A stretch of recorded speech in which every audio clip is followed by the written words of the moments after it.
And we're back to Google Chrome. Let me show you how you can delete browsing history. You can delete it all under Settings, More Tools, Clear Browsing Data. If for some reason you have cancelled it, right here go to Privacy, Security, click on this button right here, and it'll pop up again. The drop down, you can use it to set the time range. Maybe you want to keep the cookies and your cached images and files, but make sure browsing history is checked. Under Advanced, you have more boxes to check. If you, for example, want to get rid of your download history and stuff, you can do that right here.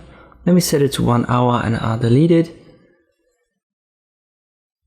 Under History, you have now deleted everything inside of an hour, but you can also click here or press Ctrl H and then check boxes for specific sites. You may want to get rid of that. Just select them, click on Delete.